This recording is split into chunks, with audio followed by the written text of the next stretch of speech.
A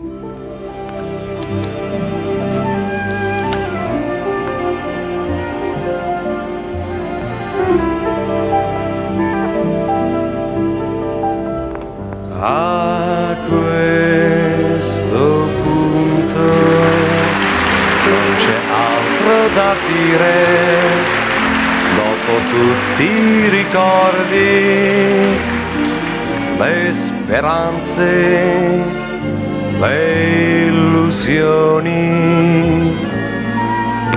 di cosa parlerei a questo punto?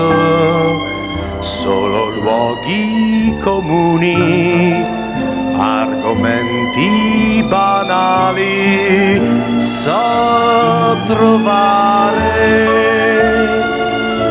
Perdonami perciò se nient'altro ti dirò, ma rimani ancora un po' con me.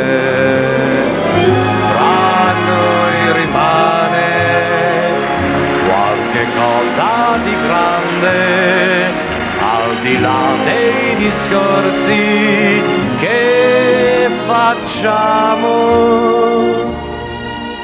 per cui non temo mai il silenzio tra di noi, fino a che l'ascolterai con